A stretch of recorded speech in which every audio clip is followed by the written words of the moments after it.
오늘도 하나님의 은총이 여러분과 가정에 함께 하시기를 주 이름으로 축원합니다. 우리가 하나님은 사랑이신 줄로 믿습니다. 하나님은 사랑이세요. 그 사랑으로 아들을 이 땅에 보내셔서 우리를 구원하셨고, 또 그 사랑으로 모든 만물을 만드실 뿐만 아니라 관리도 하시고 운영도 하시며 성령도 보내주시고, 그 사랑으로 말미암아 구약에는 성막과 성전을, 신약에는 교회를 만드셔서, 그래서 죄를 짓는 사람들, 불완전한 인간들에게 하나님 전에 나와 예배하며 그 가운데 죄 사함을 받을 수 있는 그러한 기회를 주신 하나님, 그 하나님은 사랑이신 줄로 믿습니다. 요한일서 4장 8절에 보게 되면 사랑하지 아니하는 자는 하나님을 알지 못하나니 이는 하나님은 사랑이심이라 라고 말씀을 하고 있습니다. 우리가 어떤 신혼부부가 있었다고 그래요. 주례를 쓴 주례 목사님이 신혼부부가 먼 데로 갔을 때에 신혼여행지에서 호텔에 들어갔을 때에 그래도 전보를 받고 기뻐하라고, 또 그 혼인에 대해서 격려도 하고 또 용기를 주기 위해서 거기에 전보를 보냈다고 합니다. 그 말씀은 요한일서 4장 18절의 말씀, 사랑 안에 두려움이 없고 온전한 사랑이 두려움을 내쫓나니 두려움에는 형벌이 있음이라 두려워하는 자는 사랑 안에서 온전히 이루지 못하느니라 라고 하는 말씀을 보냈다고 말을 합니다. 그런데 거기 도착했는데 우체부에서, 그 우체국에서 한 것이 요한 일서를 모르고 요한 복음으로 알아서 요한복음 4장 18절을 보냈는데, 내가 남편이 5명이 있었지만 지금 있는 남편은 내 남편이 아니니라 하는 그 말씀을 보고 황당했다는 이야기도 있죠. 지금 우리가 보실진데 하나님은 어떤 분이신가? 사랑이십니다. 하나님은 사랑으로 모든 만물도, 우리도, 그리고 구원도, 또 교회도 하나님의 모든 사랑으로 두르시고 그와 같이 인도하셨고 또 이끄시고 마지막까지 책임지신다는 것을 말씀하고 있습니다.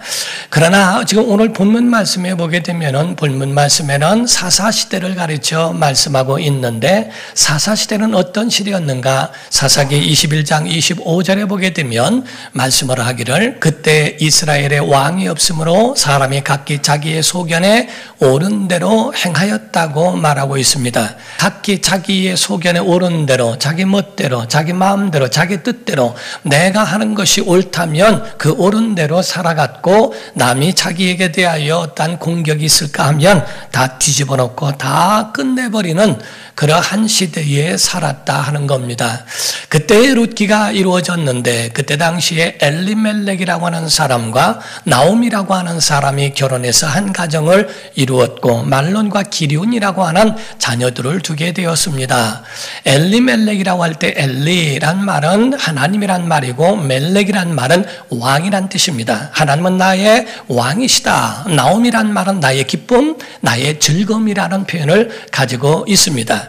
그런 하나님은 나의 왕이라는 믿음과, 그리고 정말 그 안에서의 기쁨과 즐거움을 누리며 살아야 할 사람들, 말론과 기륜이라고 하는 자녀를 두었는데, 그들이 흉년을 맞이하게 되었고 그 흉년으로 말미암아 먼 곳으로, 모압이라는 곳으로 이주하게 되는 것부터 시작이 되어집니다. 우리가 보게 되면 상반기에는 나오미가 리드하는 것을 보게 되고, 하반기에는 보아스라고 하는 사람이 나타나고 등장해서 그 가정을 리드하고 이끌어가는 모습들을 보게 됩니다.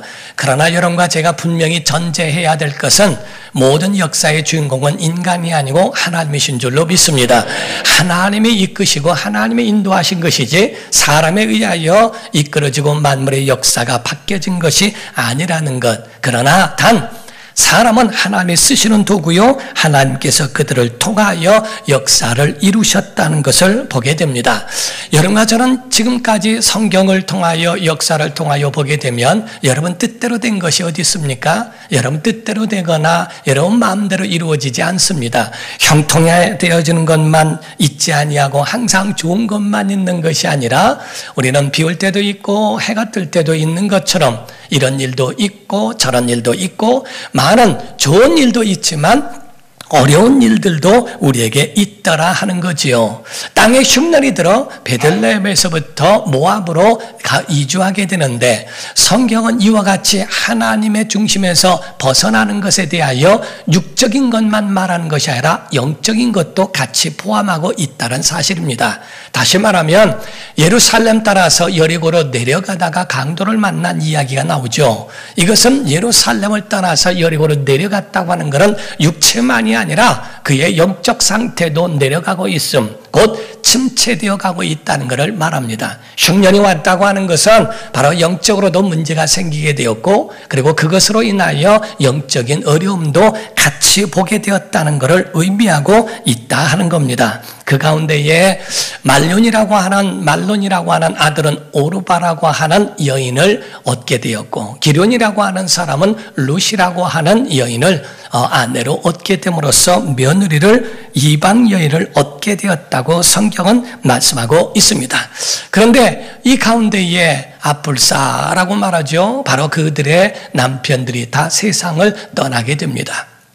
본문 말씀의 3절에서 5절을 보게 되면 나오미의 남편 엘리멜렉이 죽고 나오미와 그의 두 아들이 남았으며 그들은 모압 여자 중에서 그들의 아내를 맞이하였는데 하나의 이름은 오르바요 하나의 이름은 룻이더라. 그들이 거기에 거주한 지 10년쯤에 말론과 기련 두 사람이 다 죽고 그 여인은 두 아들과 남편의 뒤에 남았다라고 성경은 기록하고 있습니다. 선한 이 나오미라고 하는 여인은 이 두 며느리에게 정말 얼마나 선대하고 그 마음을 다했는지 몰라요. 그래서 그 둘에게 놓아주면서 너희의 행복을 찾아가라. 그들의 며느리의 소중한 그들의 행복을 얼마나 귀하게 여겨줬는지 모른다 하는 겁니다. 그래서 둘을 다 이제 너희는 너희 갈 길로 찾아가라고 그렇게 말합니다. 오늘 모든 성경의 말씀은 오늘을 사는 우리들에게도 메시지가 된 줄로 믿습니다. 그러므로서 하나님의 말씀 가운데 여러분의 첫 번째 들어야 할 말씀은 모든 믿는 자라 할지라도 죄를 져서만이 아니라 믿는 자들에게도 흉년은 온다 하는 겁니다. 여러분과 저에게는 흉년이 올 수 있어요. 어려움이 온다는 겁니다. 이것은 성경이 우리에게 말씀하고 있다는 거지요. 하나님만 섬기면 만사 형통만 있는 것은 아니라는 겁니다. 그러므로 여러분과 저는 날마다 살아가는 것에 대하여 어떤 태도가 있어야 할까? 매일매일이 기적인 줄로 믿습니다. 오늘을 하나님이 우리에게 주신 기적을 오늘도 우리는 살아가는 줄로 믿습니다. 예배에 오고 믿음의 사람을 만나고 하나님의 사람과 이와 같이 주 앞에 영광을 돌릴 수 있다는 것은 하나님이 우리에게 주신 기적의 일부분이에요. 그러므로서 환난이 있었더라면 여러분이 여기 오지 못할 겁니다. 하나님 오늘도 환난을 면제해 주셨기 때문에 오늘도 주 앞에 나와 예배하는 줄로 믿습니다. 그리고 또 예배뿐만 아니라 또 하나님은 이와 같이 형통만이 있는 것이 아니라 어려움도 있게 하시는데 그것은 마치 우리를 훈련케 하시기 위하여 그것을 그 시험 가운데 극복하라고 이겨내라고 그리고 그거를 성장한 자답게 그거를 잘 감당하라고 우리에게 그걸 허락하실 수도 있다는 겁니다. 감당할 수 없을 때 그때 부모님은 어린아이의 그 어려움을 부모님이 해결해 주시기도 합니다. 그러나 성장한 다음에는 그 성장한 자녀들에 대하여서도 훈련케 하고 감당할 수 있도록 만들어 주시기도 한다 하는 거죠. 사랑하는 성도 여러분, 흉년이라고 하는 이 환난은 우리에게 몇 가지 특징이 있는데 첫 번째로는 하나님의 징계로 일한 것도 있습니다. 요나서에 보게 되면 요나가 말하기를 이 광풍은 나로 인하여 온 것이다. 내가 하나님을 불순종했기 때문에 이 광풍이 왔으니 나를 물에 던지면 광풍이 멎을 것이다 라고 하는 것을 압니다. 이와 같이 하나님의 징계에 의한 메시지가 있을 뿐만 아니라 하나님의 시험도 있어요. 텍스트라고 그러죠.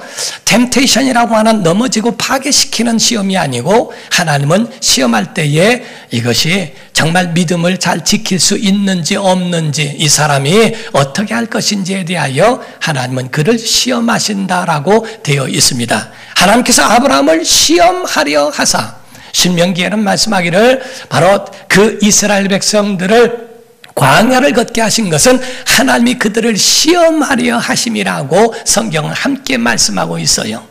이와 같이 믿음에 대한 시험을 통한 것도 있고 훈련도 있습니다. 그리고 또 그 가운데 하나는 마귀의 시험도 함께 있다는 거죠. 각각 여러분들은 이런 시험 가운데에 어떻게 대처해야 될까? 하나님의 징계가 있다면 엎드려야 됩니다. 회개해야 됩니다. 그래야 살아날 수 있어요. 그리고 하나님이 우리에게 어떤 역량, 능력을 시험하신다면 여러분 극복해야 할 줄로 믿습니다.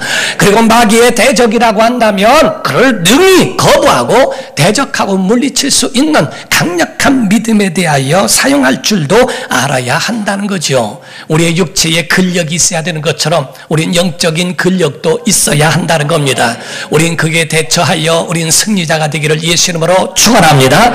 그럼으로써 우리는 어떤 사람이 힘든 일이 오고 어려운 일이 올 때에 함부로 정죄하거나 함부로 판단하지 말라는 겁니다. 상처를 주지 말라는 거지요. 성경이 말하기 전에는 정말 영적인 그런 부분에 대하여 왜 그런지에 대해서 성경은 우리에게 해답을 주고 있지만 인간은 자기 멋대로 그거를 판단하고 자기 멋대로 거기에 대하여 그 말씀들의 그 사건들을 해석하기 때문에 그러하다는 겁니다.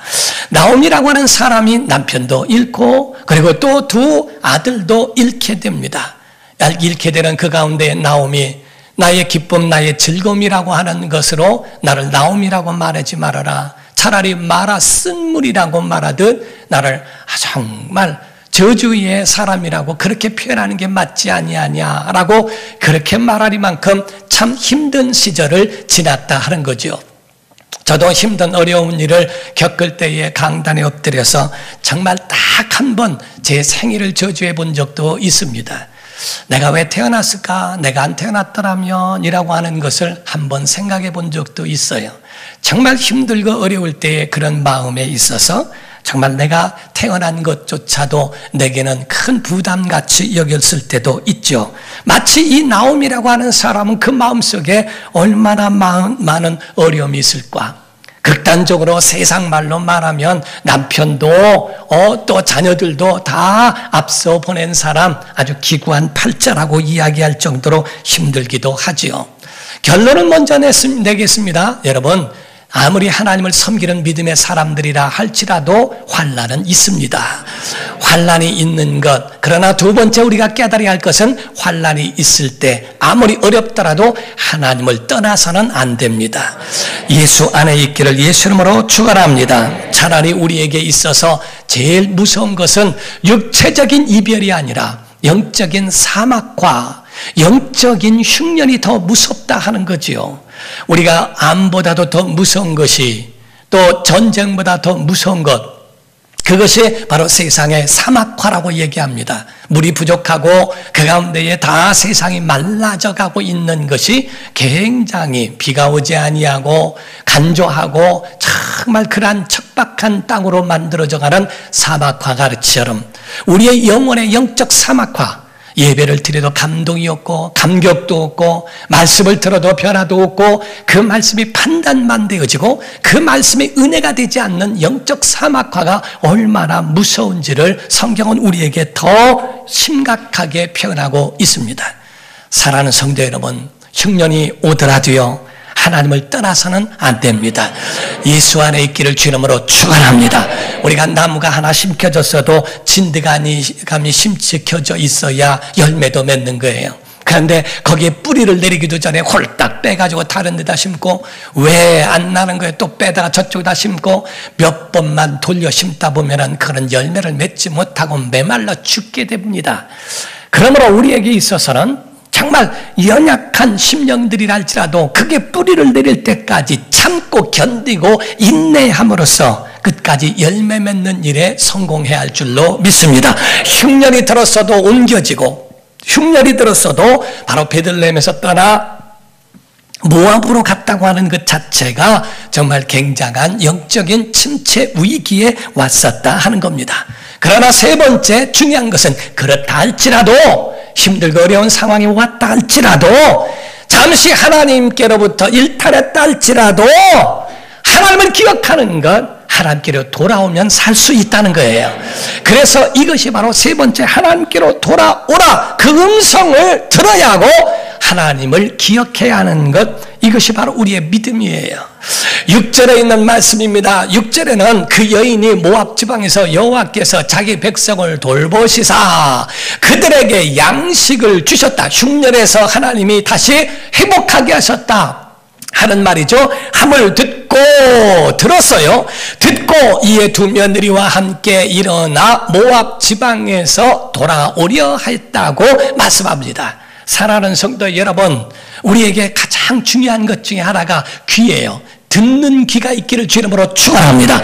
마지막 때에 성령께서 말씀하시는 성령이 교회들에게 하시는 말씀을 귀 있는 자, 들을 귀 있는 자는 들을지어다 라고 말씀하죠.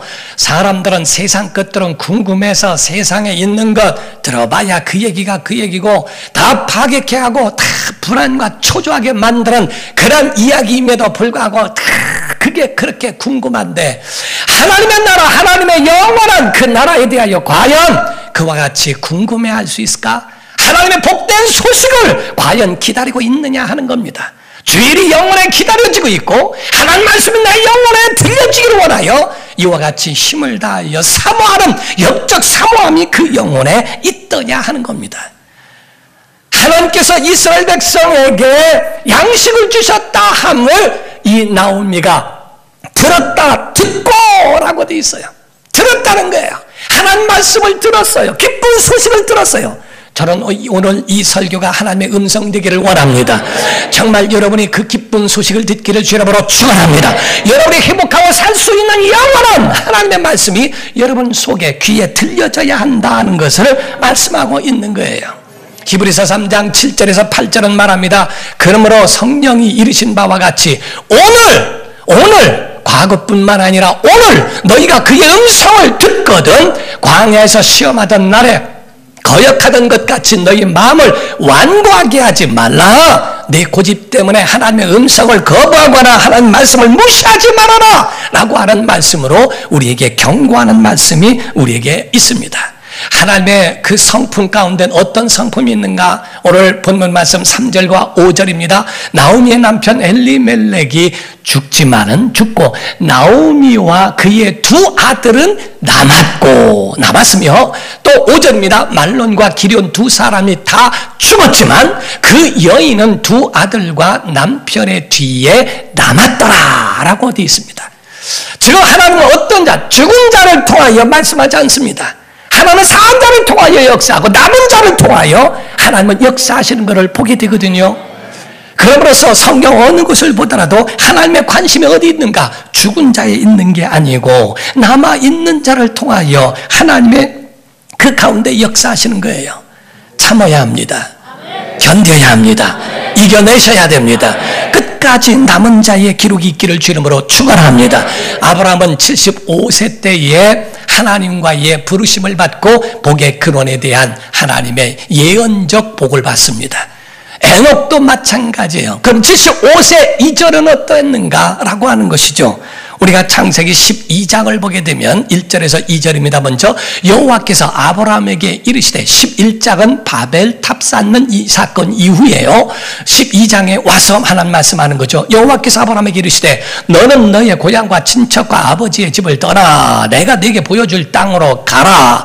내가 너로 큰 민족을 이루어 네게 복을 주어 내 이름을 창대하게 하리니 너는 복이 될지라 하는 약속이 있죠. 그런데 4절에 이에 아브라함이 여호와의 말씀을 따라갔다고 되어 있어요. 물질 따라간 게 아니고 여호와의 말씀을 따라갔고 롯도 그와 함께 갔으며 아브라함이 하란을 떠날 때에 몇 세? 75세였더라 라고 말씀을 합니다. 75세. 그럼 이전에는 뭐 했던가? 그 이전에 것에 대하여 죽은 삶, 죽은 시간, 하나님 없는 시간, 하나님의 약속이 없는 시간에 성경은 할애할 필요가 없다는 거죠.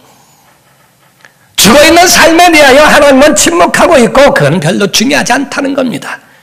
하나님의 약속을 받았을 때 75세 하나님의 약속을 받았을 때 그때가 생명 있는 시간이요. 그때가 살아있는 것이요. 하나님은 그때를 통하여 아브라함을 통해 얼마나 큰 역사를 이루셨는가를 보게 됩니다. 창세기 5장 21절부터 보게 되면 에녹에 관하여 말씀하고 있습니다. 에녹은 65세에 무드셀라를 낳았고 원문대로 말하면 무두셀라의 아버지가 됐다 하고 말씀합니다. 무두셀라를 낳은 후 300년을 하나님과 동행하며 자녀들을 낳았으며 그는 365세를 살았다라고 되어 있습니다. 에녹이 하나님과 동행하더니 하나님이 그를 데려가심으로 세상에 있지 아니하였더라. 이를 히브리서 11장 5절에는 이어서 말씀하기를 믿음으로 에녹은 죽음을 보지 않고 옮겨졌으니 하나님이 그를 옮기심으로 다시 보이지 아니하였느니라. 그는 옮겨지기 전에 하나님을 기쁘시게 하는 자라 하는 증거를 받았느니라 라고 되어 있습니다. 사랑하는 성도 여러분, 65세 때에 무드셀라의 아버지가 되더니 하나님과 300년을 동행했다는 거예요. 300년을 동행한 그것이 살아있는 시간이고 살아있는 삶이지 65세 이전의 것에 대하여서는 별로 취급하지 않습니다.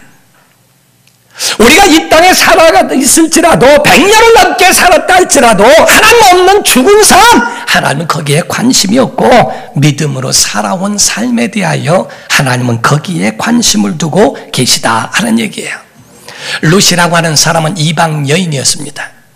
모압 족속에서 얻은 그 며느리로서 이방 여인인데 이런 하나님의 약속의 백성도 아니고 복을 받을 수 있는 자격도 없는 여자였다 하는 거예요. 그런데 중요한 것은 그러나 이 룻은 은혜를 입었습니다. 하나님의 은혜를 입은 자로 세워진다 하는 겁니다. 1장 15절을 보게 되면 나오미가 또 이르되 보라 내 동서는 그의 백성과 그의 신들에게로 돌아가나니 너도 너희의 동서를 따라 돌아가라 하니라고 되어 있어요. 오르바, 그 동서에 오르바라고 하는, 어떤 분은 이분은 오바마라고 그랬는데 오바마가 아니고요. 오르바예요, 오르바. 근데 이 오르바라고 하는 이 여인은 자기 신 따라갔다고 되어 있습니다. 그러니까 너도 내 신 따라가라. 넌 약속의 백성도 아니지 않느냐. 그러니까 넌 알아서 가라고 그렇게 그에 대하여 표현하고 있다는 거지요. 그러고 난 다음에 이 오르바는 하나님의 시야에서 끝납니다. 그래서 오르바에 대해서는 아무런 언급도 그 후에는 없습니다. 하나님의 시야에서 떠난 자에 대하여 하나님은 거기에 관심을 두지 않는다 하는 거죠. 그런데 그 가운데에 14절에 룻은 어떤 말을 합니까? 그들이 소리를 높여 다시 울더니 오르바는 그의 시어머니에게 입맞추되 룻은 그를 붙쫓았더라. 목숨 걸고 그 시어머니를 따랐다라고 되어 있습니다. 11절과 12절을 한번 보게 되면요. 나오미가 이르되 내 딸들아. 여기서 주목해야 될 것은 자, 나오미가 며느리를 가르쳐 뭐라고 말합니까? 이르되 누구라? 내 딸들아 돌아가라. 너희가 어찌 나와 함께 가려느냐? 내 태중에 너희의 남편 된 아들들이 아직 있느냐? 또 뭐라고 하죠? 내 딸들아 되돌아가라. 나는 늙었으니 남편을 두지 못할지라. 가령 내가 소망이 있다고 말한다든지 오늘 밤에 남편을 두어 아들들을 낳는다 하더라도 어떻게 그런 일이 있겠느냐. 여기서 주목해야 할 것은 내 딸들아 딸들아. 시어머니가 시어머니의 법도대로 한 것이 아니라 딸이라고 표현을 합니다. 룻기에서 1장, 2장, 3장까지만 해도 11번의 딸이라고 표현합니다. 내 딸아, 내 딸아, 가라, 내 딸아, 이렇게 해라, 내 딸아, 딸이라고 표현을 합니다. 시어머니와 며느리의 관계는 누구에게 소개할 때는 관계를 소개해야 되니까 말을 해야 되지만 그러나 그가 이야기할 때에 시어머니는 며느리에게 내 사랑하는 딸아. 딸을 얻었고 사위를 얻은 건 아들을 얻었다는 건데 근데 오늘날 법도가 너무 앞에 있어 은혜가 없어요. 은혜가 없어요. 딸을 얻은 것인데 거기에 대해서 딸이라고 생각하지 아니하고 아들을 얻은 것인데 아들이라고 생각하지 않는 경우가 있죠. 어떤 사람이 한번 말씀드렸습니다만 어떤 분이 미국에 이민 간 자기 아들과 딸에게 한번 갔다는 거죠. 딸 집에 먼저 들려서 일주일 있고 그 다음 주 일주일은 아들 집에 있었다가 돌아왔다는 겁니다. 딸 집에 가서 갔더니 아침 일찍이 됐는데 사위가 먼저 일어나서 앞치마를 두르고 밥을 하고 자기 부인이 깰까 봐 조심조심 나와서 밥도 하고 반찬도 만들고 후라이도 만들고 다 만들어가지고 밥상을 준비하는 것을 보면서 내 딸을 시집 잘 보냈지. 얼마나 행복할까 해서 거기에 대해서 너무 고마워했다는 겁니다. 일주일 뒤에 아들 집에 갔더니 똑같이 아들이 자기 부인 깰까봐 살짝 나와서 앞치마를 두르고 밥을 하고 반찬을 준비하니까 엄마가 보면서 저런 등신 저거 내가 잘 키워서 배 아파가지고 낳았더니 저게 뭐하는 짓이야 저게. 그때부터 며느리가 미워지더라는 거지요. 참 신기합니다. 사위가 남의 자식이라고 생각하고 며느리가 남의 자식이라고 생각하면 어떡할까? 성경은 말합니다. 내 딸들아 라고 말하고 있고, 또 그 가운데에 이 룻이라고 하는 사람은 자기 어머니를 향하여 정말 자기의 어머니같이 분명하게 목숨을 걸고 그에게 이야기하는 대목이 나옵니다. 16절과 17절입니다. 룻이 이르되 내게 어머니를 떠나며 어머니를 따르지 말고 돌아가라 강권하지 마옵소서. 어머니께서 가시는 곳에 나도 가고 어머니께서 머무시는 곳에서 나도 머물겠나이다. 어머니의 백성이 나의 백성이 되고 어머니의 하나님이 나의 하나님이 되시리니 어머니께서 죽으시는 곳에서 나도 죽어 거기 묻힐 것이라. 만일 내가 죽는 일에 외에 어머니를 떠나면 여호와께서 내게 벌을 내리시고 더 내리시기를 원하나이다 하는지라. 어머니 하나님이 내 하나님입니다. 어머니의 백성이 나의 백성입니다. 어머니가 죽기 전에는 나는 절대로 어머니를 떠나지 않겠습니다. 어머니는 그 며느리를 향하여 딸이라 하고 며느리는 어머니를 향하여 정말 자기의 친어머니 이상으로 자기의 목숨을 걸고 그렇게 하린 만큼 나아갑니다. 하나님은 이방인이라도 하나님의 말씀 가운데 살아가려고 하는 자들에게 은혜를 베풀어 주셨어요. 수로보니게 여인도 이방 여인이었습니다. 고넬료도 이방 사람입니다. 또 백부장도 이방 사람입니다. 그럼에도 불구하고 주님은 그들을 외면치 아니하시고 은혜를 베풀어 주셨다 하는 겁니다. 사랑하는 성도 여러분, 오늘 핵심 다른 거 아닙니다. 헤세드, 은혜, 은총, 자비, 하나님이 주시는 그 은혜와 은총과 인애, 바로 자비와 같은 것을 헤세드라고 표현합니다. 헤세드의 은혜가 여러분 가정에 있기를 주름으로 축원합니다. 그러므로서 오늘 6절에 보게 되면 6절에 그 여인이 모압 지방에서 여호와께서 자기 백성을 돌보시사 그들에게 양식 주셨다 함을 첫 번째 뭐하고? 크게 하세요. 뭐하고? 이에 두 며느리와 함께 뭐하고? 일어나 사 모압 지방에서 세 번째 돌아오랴 했다라고 했어요. 오늘 여러분 이 세 가지 헤세드의 은혜는 세 가지 듣고 일어나 하나님께로 돌아가면 베풀어 주시는 줄 믿습니다. 여러분 오늘 정말 여러분 마음속에 여러분 생각하세요. 하나님의 음성을 들으셔야 됩니다. 일어나셔야 됩니다. 그리고 하나님께로 돌아가는 은혜가 있기를 예수 이름으로 축원합니다. 여러분 헤세드 버려진 세 과부의 기도를 들으시고 그들을 버리지 아니하시고 그들에게 돌보시는 하나님 헤세드의 은혜. 오늘도 여러분 정말 목사가 여러분보다 잘나서 여기 선 게 아닙니다. 하나님의 은혜입니다. 여러분들도 이 자리에 예배할 수 있는 거 하나님의 은혜인 줄 믿습니다.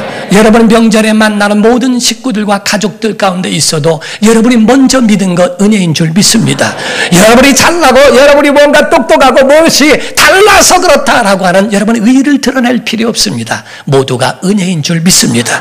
헤세드의 은혜가 오늘 우리 교회에 우리 대한민국 교회와 모든 교회에게 임하기를 예수 이름으로 축원합니다. 기도하겠습니다.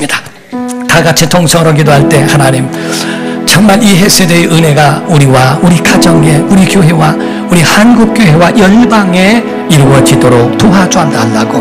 은혜가 아니면 숨 쉴 수도 없고 은혜가 아니면 살아갈 수가 없습니다. 하나님 주님의 은혜 헤세드의 은혜가 우리 모든 삶에 있도록 도와주옵소서. 다 같이 통성으로 기도하시겠습니다.